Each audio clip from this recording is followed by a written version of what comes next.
नमस्कार दोस्तों। उत्तर प्रदेश की नगीना सीट इन दिनों सुर्खियों में बनी हुई है।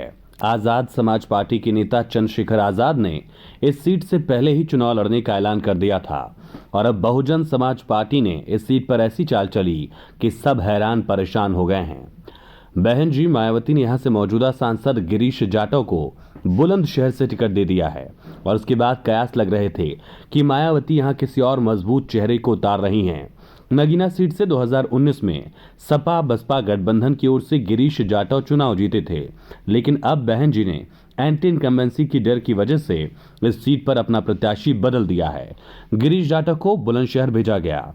बहन जी ने चंद्रशेखर के खिलाफ किसे प्रत्याशी बनाया, यहां से सांसद गिरीश जाटव का टिकट बदला किन किन वजहों से गया है, ये तमाम कारण आपको बताएं। लेकिन उससे पहले अगर आपने हमारे चैनल को सब्सक्राइब नहीं किया तो प्लीज सब्सक्राइब करें। दोस्तों, बहुजन समाज पार्टी ने बिजनौर जिले की नगीना सुरक्षित लोकसभा सीट से इस बार वकील सुरेंद्र पाल सिंह को कैंडिडेट बनाने की हरी झंडी दे दी है। नगीना सीट से बसपा के मौजूदा सांसद गिरीश चंद्र जाटव को 3 दिन पहले बुलंदशहर का कैंडिडेट बनाया गया था। इस सीट से आजाद समाज पार्टी के अध्यक्ष दलित नेता चंद्रशेखर आजाद भी अपनी पार्टी से चुनावी मैदान में हैं। सपा और भाजपा भी यहां से कैंडिडेट घोषित कर चुके हैं। कौन है सुरेंद्र पाल सिंह जिन्हें बहन जी ने यहां से कैंडिडेट बनाया है? 2022 के विधानसभा चुनाव में वेस्ट यूपी की पुरकाजी विधानसभा सीट से बसपा ने प्रत्याशी बनाया था, हालांकि चुनाव में कामयाब नहीं हुए। सुरेंद्र पाल मुजफ्फरनगर के थाना आदर्श मंडी और शामली के ग्राम सिलावर के मूल निवासी हैं। पूरा नाम सुरेंद्र पाल सिंह मैनवाल लिखते हैं। कई साल वकालत की और अब सियासत कर रहे हैं। 2020 में स्नातक मेरठ खंड से एमएलसी सीट से भी चुनाव लड़ चुके हैं। सुरेंद्र पाल सिंह मैनवाल ने कहा कि बसपा ने उन्हें नगीना लोकसभा सीट से कैंडिडेट बनाया है और इसको लेकर वो आगे तैयारी कर रहे हैं। वहीं सपा से बातचीत टूटने के बाद भीम आर्मी चीफ चंद्रशेखर आजाद ने अकेले चुनाव लड़ने का ऐलान किया था, जबकि सपा की ओर से मनोज कुमार और बीजेपी ने नेहटौर से विधायक ओम कुमार को टिकट दिया है। नगीना सीट इन दिनों सपा और चंद्रशेखर के बीच खींचतान को लेकर भी सुर्खियों में है। चंद्रशेखर आजाद ने पहले सीट से चुनाव लड़ने का ऐलान किया था। उनकी समाजवादी पार्टी से बातचीत भी चल रही थी। माना जा रहा था कि सपा उन्हें इंडिया गठबंधन में शामिल कर नगीना सीट से प्रत्याशी बना सकती है, लेकिन आखिर वक्त में वार्ता टूट गई।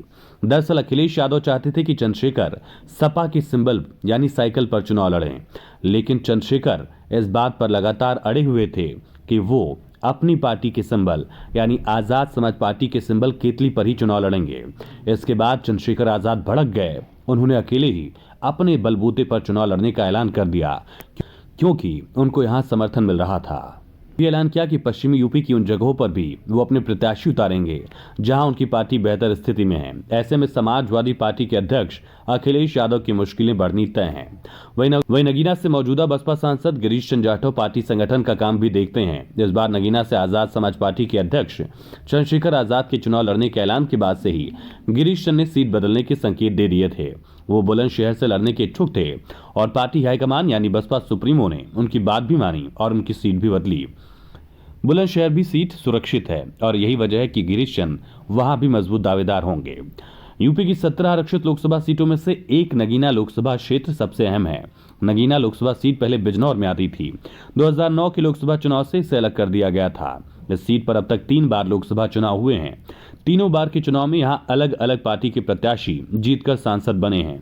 यूं कहें कि यहां की जनता हर बार नए उम्मीदवार को मौका देती है।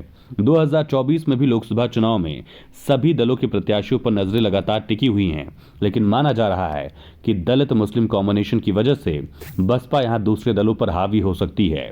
सपा भाजपा बसपा को मौका देने के बाद जनता यहां इस बार किसे सांसद बनाएगी और किससे घर बैठाएगी? दोस्तों, आपका नजरिया क्या है? आपको कौन सा उम्मीदवार ज्यादा यहां पर असरदार लग रहा है? ये कमेंट करके जरूर बताइएगा। वीडियो अच्छा लगा हो तो लाइक करिए और अपने दोस्तों से शेयर भी कर सकते हैं। साथ ही अगर आपने हमारे चैनल को अब तक सब्सक्राइब नहीं किया तो प्लीज सब्सक्राइब करिए।